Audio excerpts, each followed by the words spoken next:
Good afternoon, everybody. Welcome to this session. I'm delighted to introduce our panel for this afternoon for creating the world of Game of Thrones. We have with us production designer Deborah Riley, set decorator Rob Cameron, and costume designer Michelle Clapton. Please welcome them to the stage.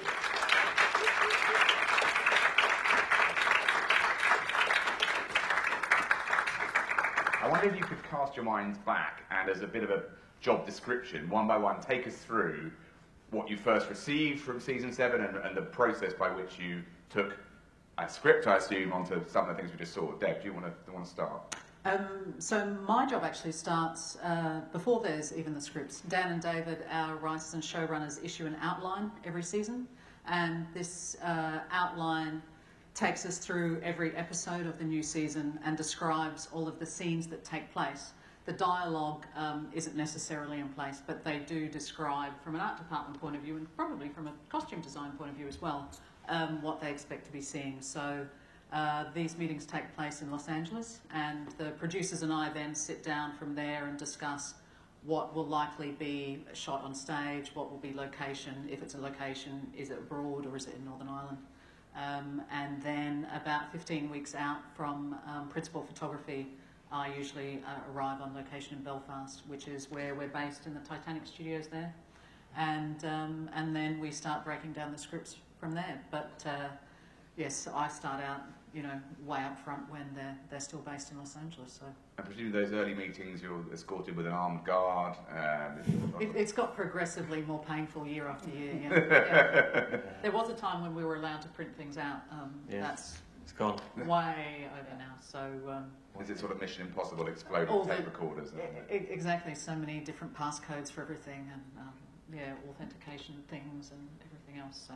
How about you, Michelle? When are you introduced to the process? Early, I imagine. Well, around the same time, I usually get to go out to LA and meet with Dave and Dan and just go through the outline. And it is terrifying, actually, because as soon as I know it, I'm really scared I'm going to say something. Because it's just like, you have all this information, and you're obviously, that's what you start thinking about and you're processing. And I don't start until quite a bit later, so I'm alone for quite a while with that information.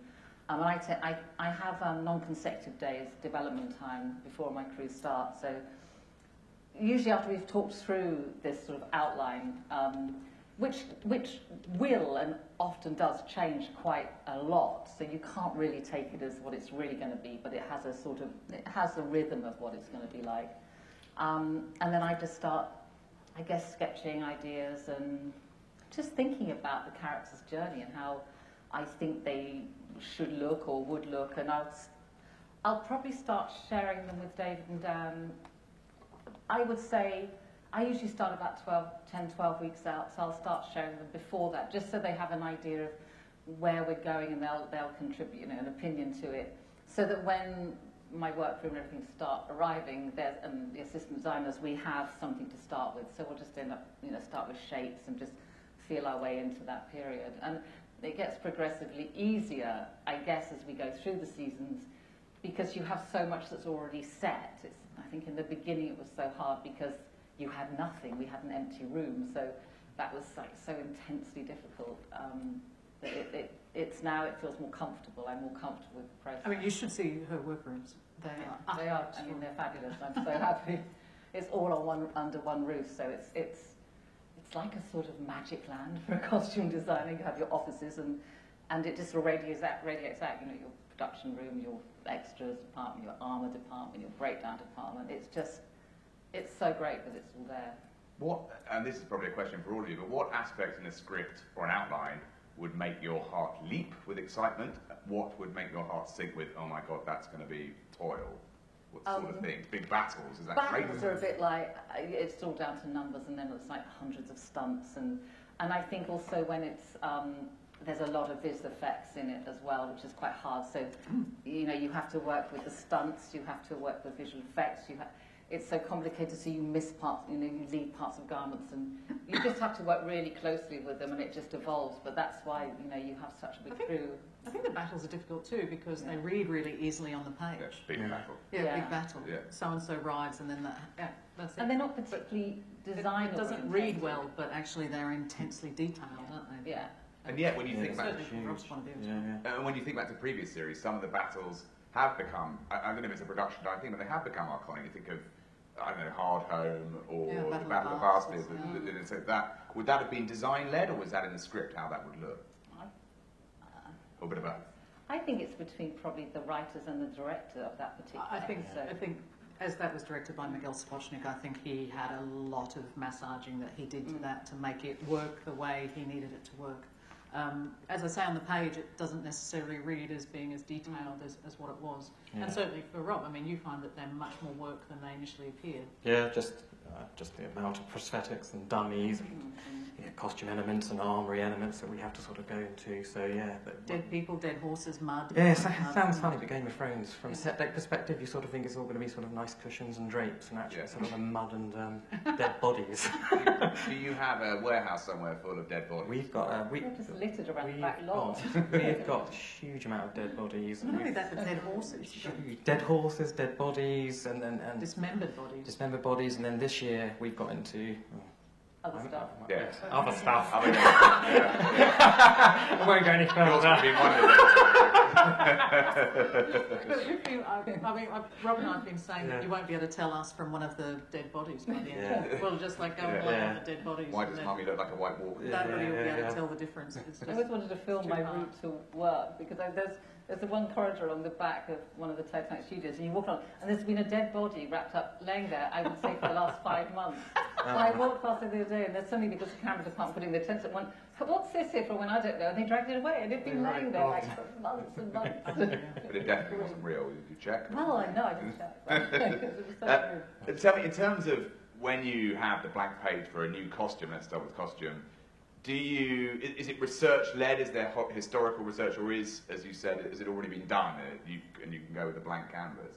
Well, again, going back to the beginning, when I first started, like 8-9 years ago, whatever, I mean, it was really research-based, and those first 2 or 3 seasons were incredibly hard because I sort of wanted it all to really make sense. And it was Frank Dolger who gave me great advice, just saying, just map it all out in your head. You may not go to some places for a very long time, but in your head, know that that's the climate and that's what you might want to do. So map it out geographically. Geographically, yeah. And so don't think about it too much, but know that you'll go there. So don't just, and it was this idea of climate. You know, fantasy could very easily become too fantastical, and David and Dan were always very clear that they wanted it to be very historical and to feel very real. So I think that comes from working with the production designer, looking at the sort of dwellings, looking at the location, looking at the climate, looking at what's available, looking at trade. So you create the clothes for the people that live there, and that makes sense with that environment. And that way, because they're constantly evolving, it means you can constantly evolve the costume. They're either elevating themselves, or they're losing their way, or they're trying to find a different whatever. That informs the direction of the costume now more. Whereas in the beginning, it was the environment that they lived in that informed the costumes, I think. And for set decoration and production design, is it similar that you have an idea of where this place is, what, I don't know, geological resources they've had? It is grounded in something. Yeah, very much so. I mean, I take my lead mainly from Dev's designs and the concept that Dev come up with our concept artists, and then we collaborate about the actual, like Michelle says, where that is in the actual Game of Thrones world, whether it's a cold climate or sort of a hot climate like King's Landing. And then obviously from my perspective, I break down the scripts, and they give you a little bit of information about it. And then the dressing of those sets is very much to the actual worlds. We try and make it as real as possible, so you actually feel like it's as real, really. So yeah.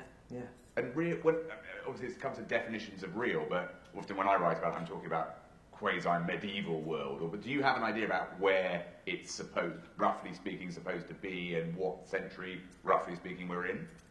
And hence what technologies they'd have, what they could build, what they couldn't? Yeah, definitely. I think, although I'm not very specific about it. I mean, I know that it's quite an amalgamation of different tribes, different places. I don't think there's anything specific. You could say that is exactly it, but I think for the far north it was Inuit and whatever. And then I was thinking, I don't know, King's Landing as sort of Mediterranean. Yeah, and Winterfell is sort of, I guess, northern European, and it just very loosely, but with a Japanese sort of influence because of the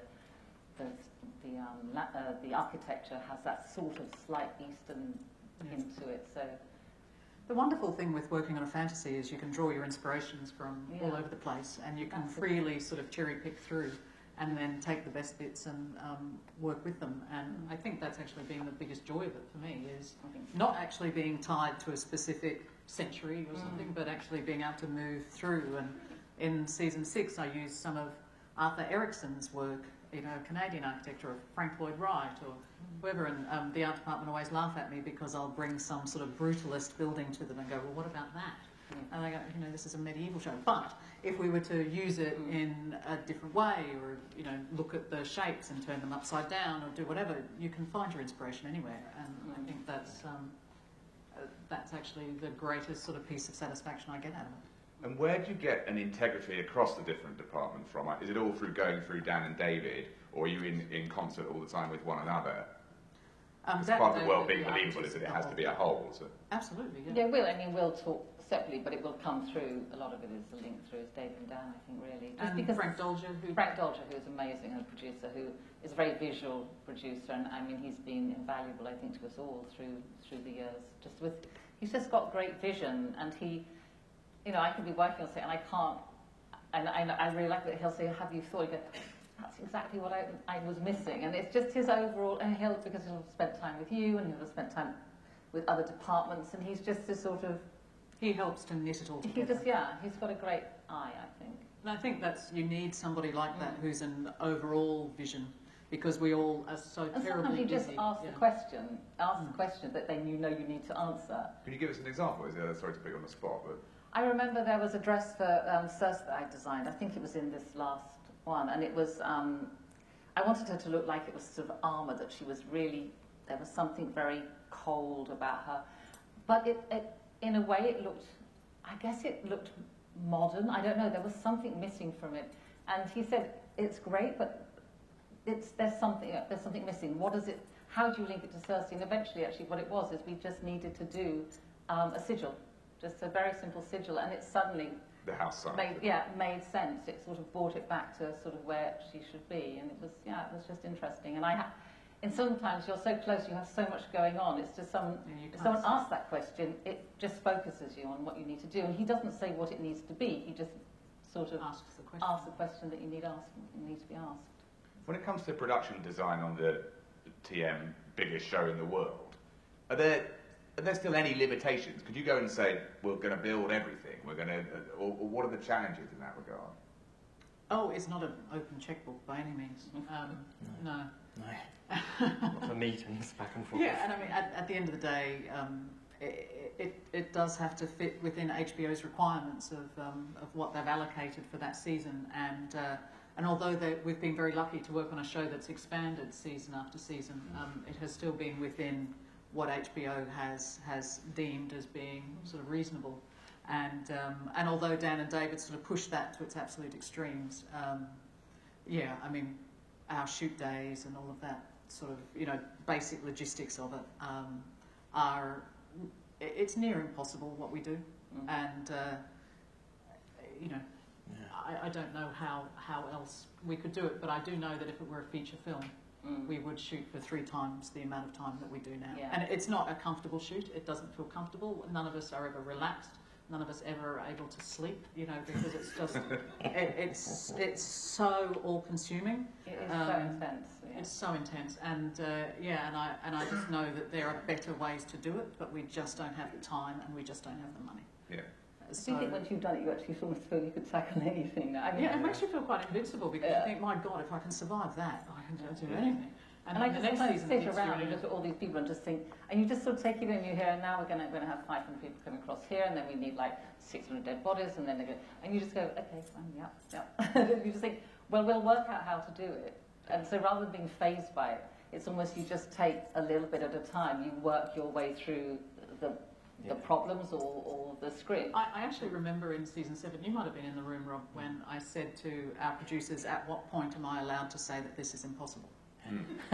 And there was like this big gasp of air, like, because you're like Yeah. nobody's ever really allowed to say no. No. Keep going. And although they say, "Oh, you can come to us anytime," we're But here. don't. But you dare mention Yeah. that it might be too difficult, and then it's like, Well, they make you nice have to find a noises, but way. they don't ever say. Yes, Like, But don't- I mean, that kind of is my question, which is, can you give us an example of something you've come across, and initially at least you just thought that just can't well, be for done? instance, I mean, we were building the Dragonstone audience chamber at the same time as we were building the big new boat, which was the Silence, and they were being established like a day apart Yeah. or something. Yes. And it was a massive, massive amount of work for the construction crew to be establishing these huge new builds. And for an outdoor build in Northern Ireland at a particular time of year, it means that they're just going to be constantly building in the rain. And so a massive marquee was built out in a car park to cover this boat so that these guys could continue building no matter what the weather.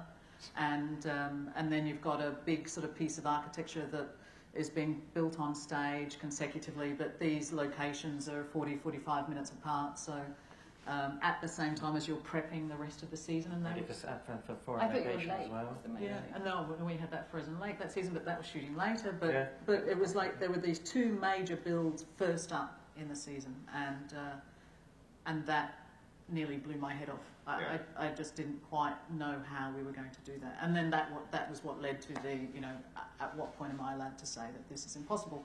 And then and to their credit, they do find if there's any air in it at all that they can give us back, then we might get a day or two difference. But because of the way the casting is, because of the increased demand for our cast, they have other shows that they're doing at the same time, so their availability becomes less.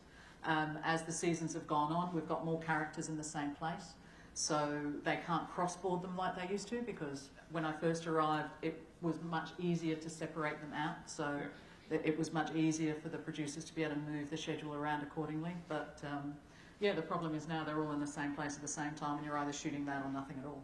There's no weather cover, is there? There's no Yeah, weather there's no cover such thing as sets. weather cover. Like you're used to on normal films and stuff, you have a weather cover set to go to.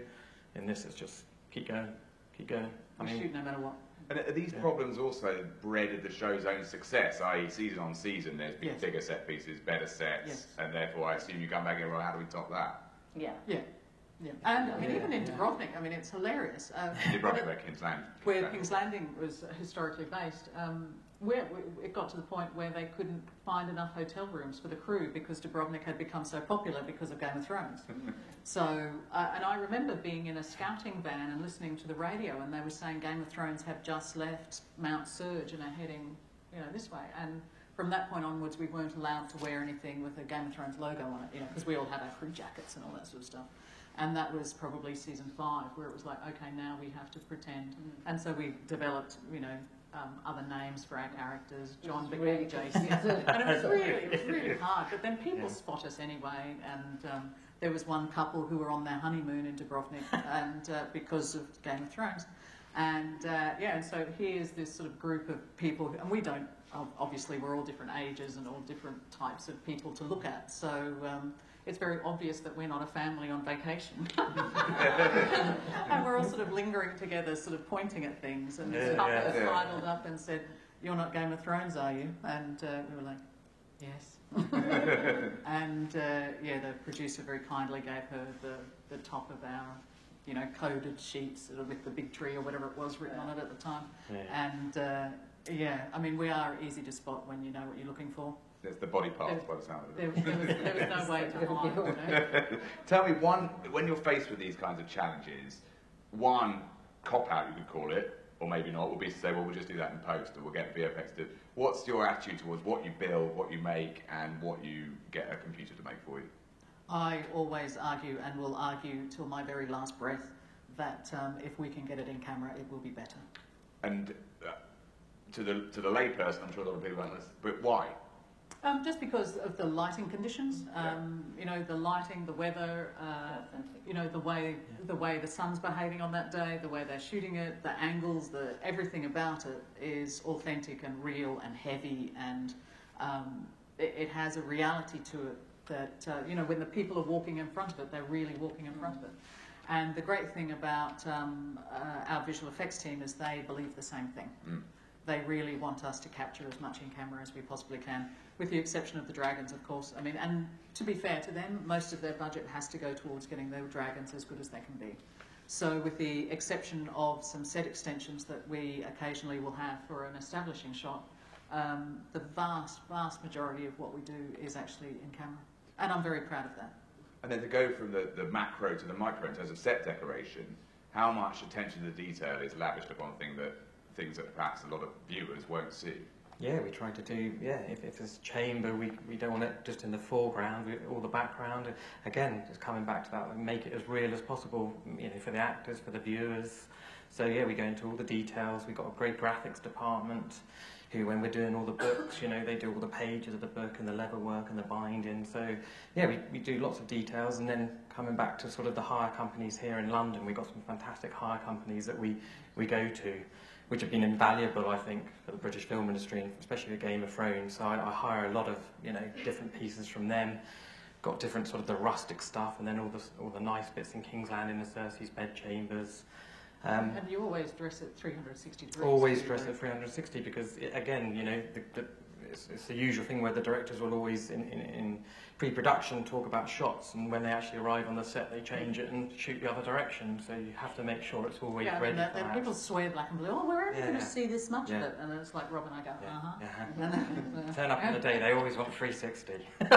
Always, don't they? I think that also helps performance, though. It must be better for the performers to turn up and go, wow, I'm in this place, than ignore that. Yeah, you want them to come in and believe it, and believe they're in that location, yeah. And that must work doubly so for costume. Can you say a little bit about costume and character and how you try to link the two together? Yeah, I mean, again, we'll just go into huge detail, right? I mean, I think now, especially because TV, I mean, a high definition changed everything, I think, really, for us, because before you could actually, and even with film, you could get away with things because there was always this sort of, I don't know, just a quality that was very different. Whereas now, TVs are the size of a wall, and you see everything, so everything has to just be perfect. So, we do hand stitch everything, and we do make sure that every element actually works for that actor, so that when they put it on, they absolutely become that character, and they go into the set, and that set is their room. And I think that's again why I think we like to get it in camera rather than. Yeah. And I remember, because I joined Game of Thrones in season 4, so I had the absolute sort of good fortune to be able to walk onto a Game of Thrones set as a fan of the show, and to be able to see what it was like to first see Michelle's costumes walk on, and it's absolutely stunning. When we shot The Mountain and the Viper in season 4, I remember you had like 200 extras out there, and we had that arena out in Croatia. And so there were 200, 250 extras standing there in the absolute baking sun. It was funny actually, because also that was when they were doing that fight. And again, this is something that really happens. I mean, Pedro really liked that armour, and it was very supple. But he was incredibly nervous. Pascal, he was incredibly nervous about that fight scene. It was pretty epic for him. And on the day, he was just saying, and it was because he was nervous, saying, I don't think I can move in this. I don't know how I can be. And so you have to work with it, actually. You can't just say, get on with it. You just say, okay. And I remember we actually ripped out the whole inner piece of it, so we actually halved the thick of the leather. It didn't actually make much difference, but for him, he suddenly felt that he could do the scene. So you have to be really prepared, I think. You don't know until you're actually filming it how that is going to play out, and you have to be able to do that there and then. And that's what I'm saying with the fight scenes and all those sort of epic battles. We always have an armourer on set who can actually, if someone says, well, this isn't working for me, you go, well, okay, let's do this and recut it, and you just have to keep going because they're not going to stop filming if something's not working properly. They'll just carry on going. And you have a lighter set of armour too, don't you? Yeah, I mean, we'll do it usually in some leather and then plastic and whatever. We have the sort of various levels. But I still love, if it's meant to be metal, I do like it to be metal, and we only supplement it when it really is dangerous for a stunt or something to do it. So this sort of stuff, I assume you can't pop down to Angels and grab a no, we suit make of armour. Is it all made? Yeah, we make it all So could you give us an idea of the level of industry that goes into that sort of thing? God, it's really well. Yeah, I suppose from the design, I'll design it, and I'll work with my assistant designer who does most of the menswear with me, and then we'll involve the armour. And again, it all often comes out of sampling. I'll draw idea of what I'd like.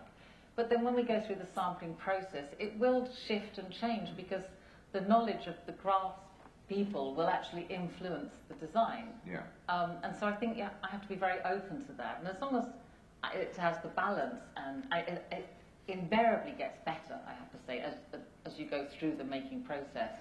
So you'll make it in leather initially, or actually sometimes they just hammer in straight into metal. I mean, they'll hammer and they have all the facilities there. And if it's metal first, then sometimes we'll get it cast, or sometimes we'll just copy it in leather. And then it has to go through the aging process, the plating processes. I mean, it's quite extraordinary, the length. And the talent of the people there, actually. I mean, it's just so great to have it all there.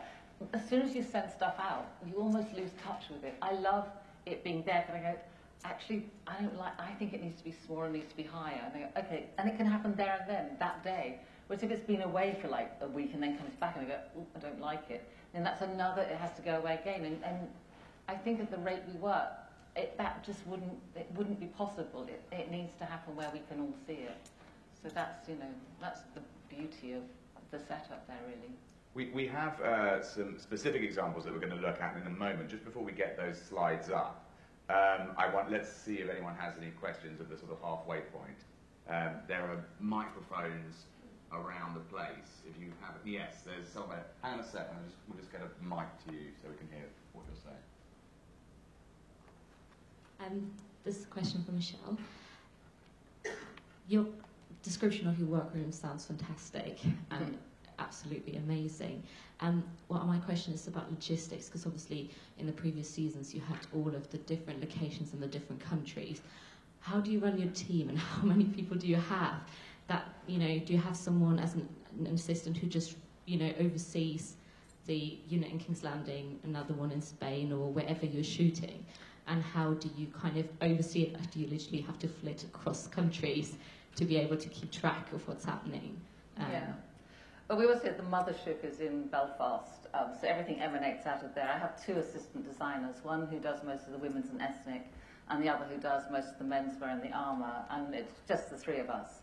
But we do have amazing support. I mean, I think our team runs at, I would say, between 70 and 100 in Belfast.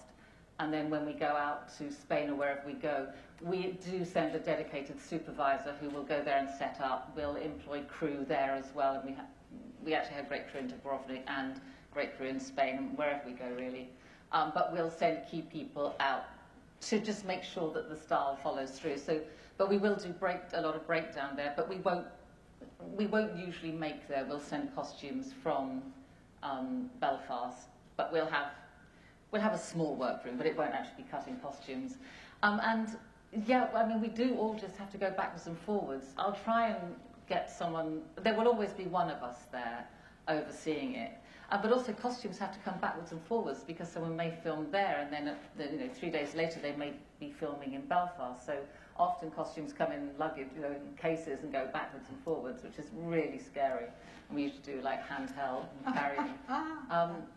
But yeah, we try and have like a little tutorial when we first set up this. I'll go and we'll sort of talk through the way we like to dress, and I'm very keen that, especially when we're doing crowd scenes, that people don't dress it all the same. I like the individuality of dress, so long as they understand what the group look like, the essence of the group.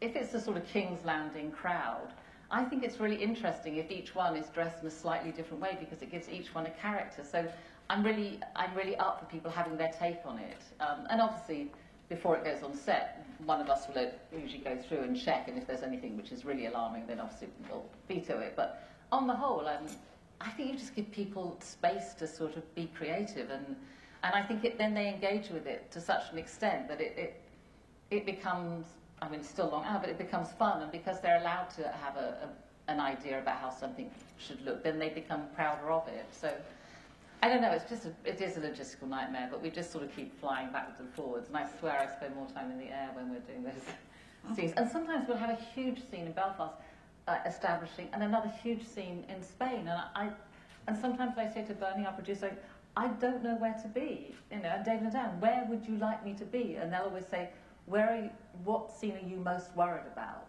And then I go, okay, well, I'm most worried about it. Well, then be there.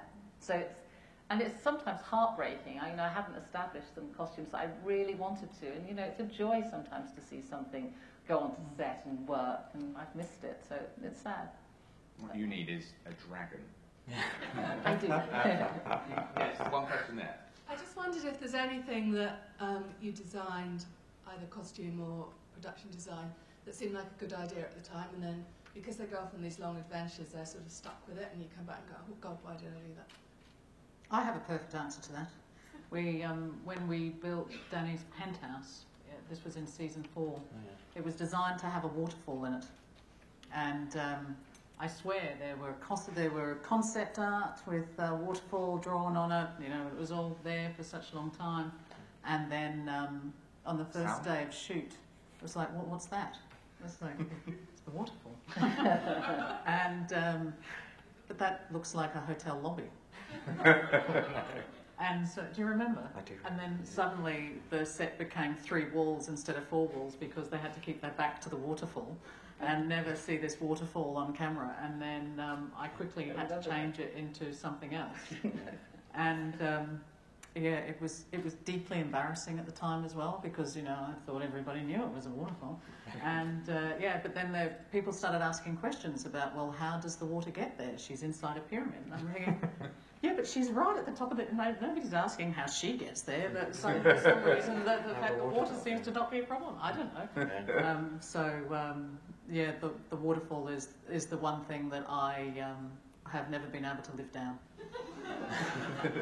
And costumes-wise, anything that, not mistakes in design, but perhaps things that characters would not thank you for after they've been traipsing around in it? Well, the thing is, it was script-led, but I remember Jamie Lannister with his metal hand. It gave me so much grief. He hated it so much. And we actually had it made in metal. We actually hammered it, and it was perfect. It fitted beautifully, but we did make plastic ones in the end. But he was just hated it.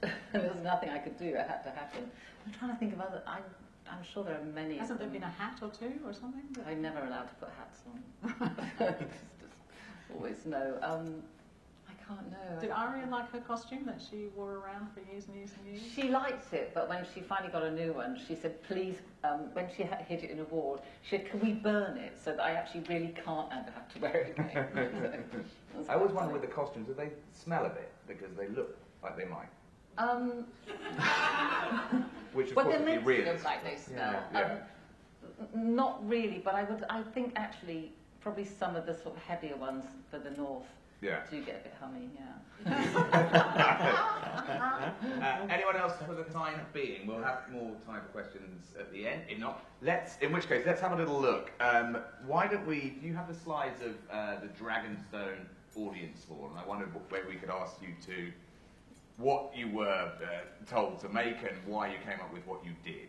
But viewers will remember this, of course, it's from last season. So this is the Dragonstone Audience Chamber's throne. There she is sitting on the throne. And this was drawn by the set decoration concept artist, Jess Sinclair. Jess Sinclair, yeah, Jess concept. And Jess has drawn a lot of our furniture and hand props over the last few seasons. And this was inspired by one of our locations called Zamaya Beach up in the Basque country of Spain, which has this incredible strata that sort of launches out of the water. And we didn't know a thing about it when we first visited the location, but once we got there we realised how special it was and the fact that this strata almost reflected the backbone of a dragon, and that's when we realised that we had to incorporate it into the space. And in terms of size, scale, and what that actually is, that's a set, is it? That was built in Belfast in one of our stages there. Yeah. We built it to 35 feet high, so an awful lot of it was, the vast majority of shots were kept in camera, and it took up half of one of our stages. And the construction manager, Tom Martin, sent down a group of plasterers, and they actually took squeezes or imprints of this special strata. The actual rock, right? The actual rock, and then the plasterers were able to cast it back in Belfast so that it reflected that rock perfectly. And so what we saw on set was exactly the same patterns and design as what the real location was. And what is the aesthetic that we're seeing here? What were you trying to say, as it were? How does this help the narrative, which I guess is the problem? Dan and David were very interested in totalitarian spaces, Yeah. and they wanted Daenerys' homecoming to be obviously a very significant event for that character. It's something that she's been striving towards for a long time, so it needed to be worth her journey. All of that had to amount to something. And she had to sort of understand more about who she was, I guess, by walking into that space. And it was a very uncompromising, uneasy space to be in, and I think spoke a lot about the architecture of power and what that is. And it was almost designed, and the peculiar thing about it was it had been established as an exterior many seasons earlier. Yeah, we've So- seen the map room, haven't we, as well? You'd seen the map room and you'd seen a CGI representation of the exterior of the castle, so it was trying to weave it all together to be a coherent castle. Yeah. And originally it was designed as a series of caves, and so what I wanted was the building and that audience chamber to almost be like it was standing on its toes and sort of launching out of the rock, and hopefully that the audience chamber gives a bit of that feeling. And so she would enter through a cave and then come into the chamber that then sort of rose out to the sky. And are you referencing any specific buildings or architects or? Not necessarily in that one. I was looking at various sort of brutalist architecture, but it wasn't, as in previous seasons, drawing on one architect in particular. And so when you go with drawings like that to Tom Martin or whoever actually has to build the thing, Yes. what sort of time scale, what do they say? Oh, thanks a bunch. I mean, Yeah, exactly. Well, Debbie, what are we going to do now? But there's they never say impossible. They can do anything. No, there's a lot of argy-bargy in it. We do have a lot of back and forth about what materials can we use, what will be quicker. And I remember at a certain point Tom was suggesting that we use a dirt floor just because he couldn't imagine having all of those sort of basalt-looking floor pieces made, and it was going to be hugely expensive, and there were about 600 of those tiles or something. And he really thought he was up against it at that point. And I remember saying to him, Tom, do we have to make that decision now? And he said, okay, I'll hold on to it for a bit longer. Because I really didn't want to compromise that. Because I really wanted the top shot to have a certain power and majesty that I just didn't think a dirt floor would give it. Yeah. So we played a game of kings and pawns, and for me the floor finish was really a king. I really held on to that. Whereas Tom knows immediately, if we can trade it, we do. So what are those floors? Are they? Do you have to get those tiles? They're actual. Yes, they're my little tribute to the Giant's Causeway up in Northern Ireland, the basalt sort of extrusions there. They're plaster. They're made of plaster. And then, Rob, what's your role in this? When you've seen designs like that, what do you have to imagine and bring to it? Well, not so much on this one, but again, from the concept, it's a bit like the script. You have to I sort of break it down and then have to work out what's going to be a make, what's going to be a hire. Again, it's a budgetary thing, whether we can afford it.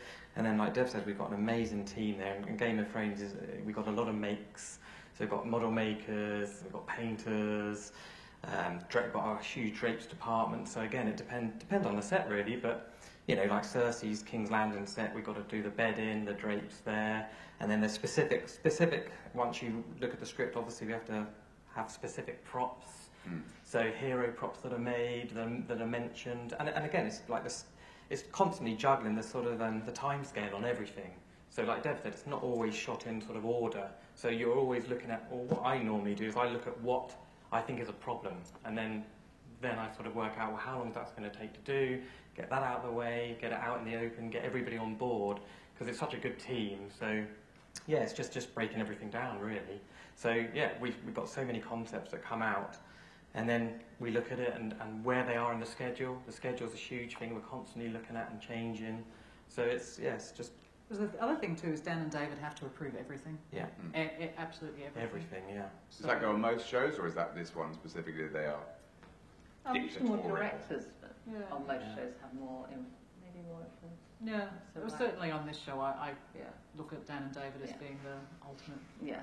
Yeah, so every prop, obviously every set, absolutely everything they will look at before it appears in front of the camera. Just before we come on to some specific costumes, There's one thing that strikes me about that, hearing you talk about the managerial and the logistical difficulties of getting this all done. Do you still manage to hold on to the wow factor that the viewer has when you see something that you've made and think, that's pretty cool? Yeah, absolutely. And I think one of the moments that I remember most was when we did Bravos in season 5, and I first saw Michelle's costumes walk onto the set. Yeah. And then The bank change. well, yes, It's by the dots that the really dots love. Oh, yeah, It yeah. just came dots together. That was great. my favourite sort of, Yeah. the way both your yeah. production design and the costumes just, they absolutely meshed together. They absolutely, And I really believed it, like as a tourist almost in the space. I Yeah. thought, this is fantastic. I loved that, the whole bit, yeah.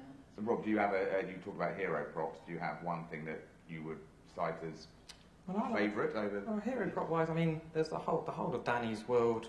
Most of the furniture we made, didn't we? Concepted mainly the furniture. Because again, in the hire companies, because we've been doing it for 7 seasons, 8 seasons now, we've almost exhausted what you can hire. You know, in most of the sets, you know, we've done it. So it's like a new world. You need to design new furniture, so. Yeah, I like Danny's world. We had an art director called Harry Payne who's basically drew up most of the furniture, obviously via Debs. And then we had the model makers make it all. So I like that world the best, I think, for all the... If you have one item that you would, you may have stolen it already and put it in your house, but one item you could keep?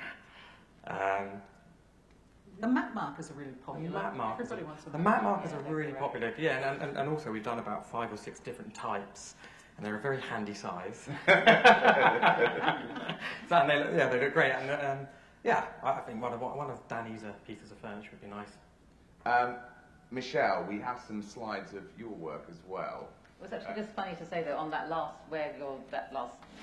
Danny's chamber, it was really important for me that I then referenced her Targaryen past, like her brother's silhouette coming into there, because it was like, it's this sort of full circle that she's almost becoming him, or it starts the question, who is this woman? And yeah. It's quite good to have that powerful sense, which I thought went really well within that set. So talk us through this outfit. Is that your sketch on the right? Yeah, I mean this is. So what was the challenge, and how did you meet it? Well, I knew that she was obviously going into the north to save John, and to me it was the first time that she'd ever done anything without expecting something back. I don't know. It was actually a mission of mercy, and this is a really great case of where again craft comes into it. And I drew this not really quite knowing how it could be. I wanted it to be fur, but I wanted there to be a really heavy design element in it, so that it wasn't like a wildling or anything else, and it had to be practical. And so, I mean, these were fake fur backs. I love the idea of cutting in. And it was just something that we just started the process of how could we create this. And Linnea, who's one of the sort of, we have different areas, but she is very much a sort of creative craft area. And they'll just try out different techniques of how to construct costume. And actually this, in the end, was actually just strips of fake fur and leather and another type of fake, just literally stripped together. Because you made your own fabric. Yeah, we made that. And it was, I mean, again, sometimes it's easy for me to draw something, but unless you have people around you who can explore how we can create that and have the talent to do so, it'll just remain as a drawing. So it's sometimes mine are just like a starter, an idea. Okay, I know I want this silhouette. I know I want it to say this. I know that I want these colours in it.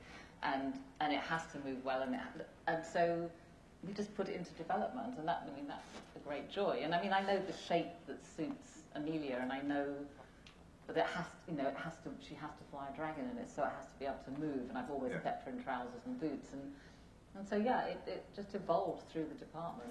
So I remember you saying something really interesting once about Amelia's costume, that you always wanted her to be able to run. Yeah, it's always been throughout everything she's ever worn, even when she's in this sort of long dress, she's always had boots, and she's always had leather trousers, because the idea, I think it comes from her background, that she always feels like she should be able to run and leave and get out of the situations. Yeah. And it becomes more apparent, I think, as we're now sort of moving through. And just before we come on to our buddy here, at what point does Amelia or the actor become involved? When you get them in for fittings, and does it matter if they like it? Oh yeah, it's really important. I mean, it's really important that they feel comfortable and that they feel it's their character. And most of them now have played it so long, they're so invested in their character that they have a really strong idea of where they feel it should go. I mean, they won't come and say, I want to do this, but I'll say, well, this is what we're doing. And invariably, it's great because I think we're pretty much on the same page now. So yeah, it's just in the earlier days. I mean, especially in the pilot, it was much more difficult. I remember because I had this I wanted the sort of Japanese influence, and I remember when Kit first came in, and I put him in the trousers, and I'm just saying, this is sort of an idea of how it should go, and I put him in the sort of skirts, and he went, it's a skirt, and I went, it's a kilt. Or it's a kilt. And then it was really funny, but he was really hesitant, whereas now they just all accept that, and I just think it's a really nice sort of way to break up the body in their looks. Can we get it back to the I think the Night chain King? was really important. That was. Oh yeah, say a bit about that. Well, that's yeah, an it was original something drawing. like a chain. It was a chain of office. It was something Like to show the intent. She doesn't have a crown, but she's definitely on the way to. That's the direction. But it also was really important because we can loop through, was drawn here. Actually, she didn't wear it here, but you can loop through red in the scarf so that when it's flying, it gives movement. Because David and Dan are really concerned, like when she's on the dragon, we wanted to know that something's happening. So that gave us great access for that. That's really interesting. Were you thinking of that when you put it in there? Or? Well, yeah, when I drew it, I was thinking of it. And actually, again, we didn't use it all because, obviously, again, it goes through stages. And the first time we see it, but actually later on it loops through and we sort of... I think you told me at one point that piece was your entire jewellery budget. It was. What's it made of? It's silver. Is it really? Yeah. Blimey. One for the Smithsonian. And each link was hand sculpted, so as it sort of goes through. So it was, I do it with Eunice and Eliza, who are jewellery designers that I work with. So again, I'll draw it, and then we'll meet and we'll talk about it, and they'll cast, and we just go backwards and forwards and sort of work out. And I sort of love another one, Gloria Carlos is a great friend of mine, and she works iron jewellery for me. So, but again, and Steenson's, we have three, but I draw it, but I'm not a jeweller, and I'm not an armourer. I can have the idea, but I have to work with those people to achieve, their advice is important. So for the crowns and all that, I can't make it, but I can work with people who can. Can we get... Yes, there he is. If we could hold it on that bit. So tell us a little bit about the Night's King. This was funny because I had this conversation with David and Dan saying, well, where did they get it from? Where have they got this from? And so the only way I could make sense of it was that they'd sort of unearthed some ancient civilization. And initially, the armour pieces weren't actually meant to be armour pieces. They were meant to be architectural sort of elements or something that they used. But it did evolve into having to be metal armour. And they spoke the cage bit. And there was something so sharp and, I don't know, dangerous about it. And the other bits, there's just strips of leather. And again, I hate it when it's a costume. It's like, okay, that's the costume piece. That's a piece of leather. I'm really interested in the textures and how it could be lashed together and how we break that down and how it can move and how it can inform the movement. So, and on fantasy, unlike, period, you can do this. You can explore in a way. But I guess, you could also relate it back to sort of samurai armour in some ways. I would say that was some of the influence, although the influence... I think I look at so many things, I sometimes forget what the influence is. It evolves to such an extent that sometimes you can't really quite see. But looking at it, I think, yes, that obviously was an element of it. But, And then when we got, these are our guys heading beyond the wall, was that the Eastwatch episode when they start out on their mission? Yeah. With the pelts, how do you come to design that? Well, so he's a wildling, so his costume that's what they wear. Jon Snow's is actually based on Mance Rayder's because he has enormous respect for Mance Rayder, and when he's been north of the wall, so he knows that it's practical, he knows that it needs to be short, he knows that you need to protect yourself. They're not allowed to wear hats on his road, so he wears a big collar. But then someone who hasn't been north of the wall before actually doesn't dress in such an effective way. So it was trying to... I think some of the extras just have like cowls around them. Yeah. And it was the idea that, where those people came from, they were just, I don't know, the people who've been before dress effectively. The people who actually are not at such a high level grab what they can and actually don't prepare so well. So that's how you get the different silhouettes within the characters that are going there. And then So you're you designing identify. things as intricate as well, they look like sort of crampons, but Well, yeah, you think, okay, how would they walk across as if they need to climb? Then they obviously need something which they've evolved that actually allows them to do that. So the idea of, I thought, antlers or whatever actually seems to be a really practical way of using something. So again, we sculpted them and made them and lashed them on. And it comes out of a practicality, but it also just makes it much more interesting, I think. But what I find fascinating is that you think of that, but as a viewer, it had never occurred to me that how do they get across the ice? Is this sort of all part and parcel of creating what we call a believable world? It's the little things, only if one thing's out, you've lost the believability. Well, I think we just all get so involved in it and we're so passionate about it that I want it to make sense. If someone actually happens to see the feet, I want the feet to actually have the right things on. It's just all the other, and if someone takes something off inside, it's exactly as it should be. So I don't want to cheat, really. And luckily we have a budget enough that we can do it properly, which is great. Yeah. But even on smaller shows, I still try and do that, as much as I possibly can. Just before we get some final questions, this stuff, I mean, you saw them there, the costumes, they're out in Iceland, they're in Northern Ireland, the weather's not ideal there either all the time. Similarly with the sets, does the stuff get trashed? How much time is spent basically remaking things you've made already? There's an enormous amount of upkeep. Yeah, there is. And actually, sometimes there's an enormous amount of upkeep to keep them looking broken down. Yeah. Especially with the snow, and we do wax and we try different ways of doing it. But yeah, to maintain a costume at a level, but also then to tell the story of what happens to the costume, we need multiples to actually go through the story as it progresses. But yeah, there's a lot of work. And I always think that breakdown is more than half of the costume, really.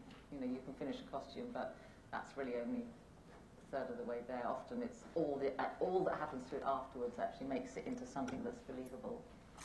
And how about for the sets? One thing that I always wondered is, are there lots of sort of blood stains on the floor?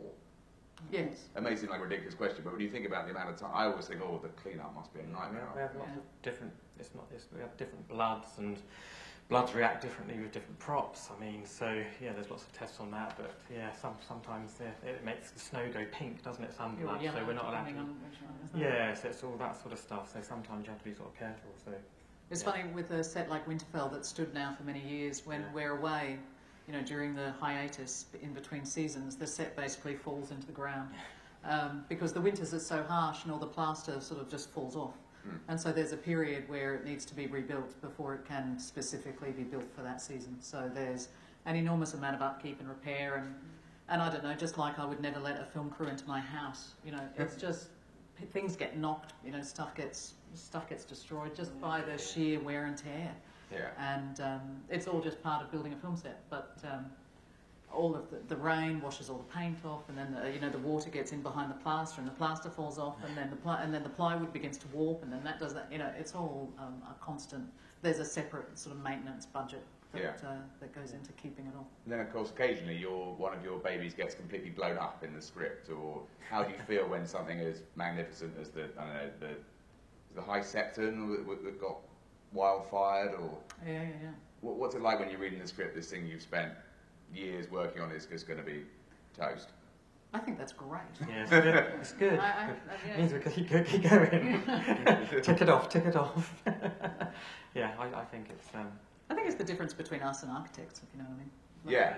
There is a certain amount of, we're storytellers, and when that's what the story calls for, that's what we want to deliver. So. Yeah. When they took down the Marine Audience Chamber a few seasons ago, I did go and say a quiet goodbye to that. But in terms of everything else, nothing's really affected me now. Let's get some questions before we finish up. Again, there are microphones around, so stick up your hand and we'll get you a microphone. Yes. Really, really amazing hearing all of this detail, just purely from an audience perspective. And this is a tiny question for Michelle, and it's just a frivolous question really, but is all the fur fake, or is it?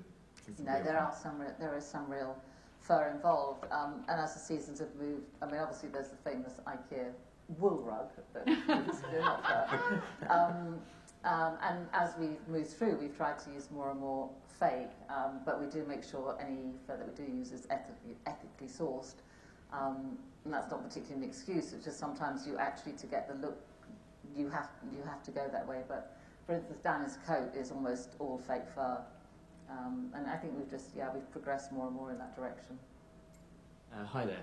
It's sort of a bit of a two-step question. So the first step is, when you're in season 1 and you're starting on the show and it's a high fantasy and you need to build this world, obviously some of it comes from the script and some of it will come from the book. So I'm interested in how you as a sort of costume designer go into that and build the world consistent with the books, but also putting your own fresh take on it. And then the second step being for like Deb, when you come in for season 4 off of like Gemma's work, how do you stay consistent with what's already been established for that world and then also add your own sort of mark on it? Well, it was odd because when I first got the job, obviously I'd read the books. I'd read 2 of the books actually.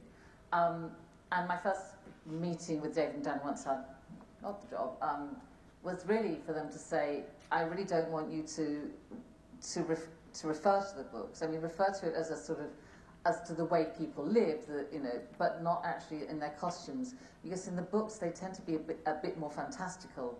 And actually in the pilot, which no one has really ever seen because they didn't use it in season 1, there were some more fantastical elements to it. Some of the costumes were. And in fact, if I'd had my way, they probably would have been more... Really? In a funny way, yeah. In the beginning, definitely. But the way Dave and Dan were really so keen for it not to be that. And actually, as we then moved into season 1, I sort of embraced what they really wanted. I guess back then it was quite unusual. I mean, we've had the Reverend, whatever it is, and everything. And we've had people are more into the sort of reality of fantasy. But then actually, it was quite a new concept. It was almost something that hadn't really been done. So. So from then on, actually, I didn't read the books. I read the scripts, and then with Dave and Dan and Gemma at that time and other people, we evolved the look.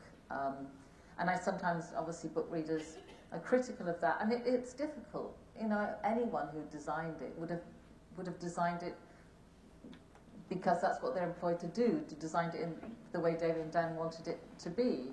And everyone has their own view of how it should be, but you know, I was employed as a costume designer, so that's what I ended up doing. From my point of view, when I was asked to interview for the job, the first 2 seasons had aired, the third one was about to air. So they gave me the 30 hours to watch. And you can imagine, and I had a weekend to watch it, to watch the 30 hours, so I can remember sort of sitting, sort of watching like that. And it was absolutely terrifying. But the great thing was that such a strong world had already been established, that there was a tone and feel that I knew that I could work within. And that's been the launch pad ever since. And the wonderful thing has been that, you know, there's been other worlds that have been developed since. So I've never felt like I was sort of restricted by what the work that Gemma had done. Quite the opposite. It allowed a springboard from which everything was possible. And I mean, because of the strong work that was done in previous seasons, it allowed us to build it even further. Yes, so the question down here.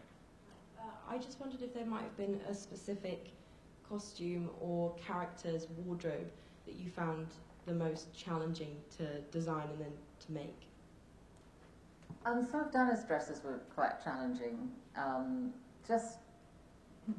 don't know, the cut of them was actually quite tricky sometimes because actually in a funny way now that she's wearing more it's easier, but it's when people are wearing very little it's actually quite hard to I guess make it stay where it's meant to stay and to be able to do all the things you're meant to do in it. So that was, less is often more difficult, I think. There was one particular dress, a dress when I think she was wearing when she was in her chamber and she'd just seduced someone and then I don't know, and it was hardly anything of it, and she went, really? And it was like, it was a feat of engineering, I have to say. It was incredible, and but looked effortless, which most, good things should. Other than that, I guess it's just, armour is sometimes tough. Just, again, Brienne went fighting, and, it has to have a silhouette and a strength, but it also has to be completely practical. And yeah, we just work through it and we test it and we make sure that she can do everything in it. And so I think there are many challenges, but yeah, those are probably the two. Okay, and that seems like a good point to end it. Thank you very much, first of all, to our panel. That was very interesting. And thank you all of you for coming.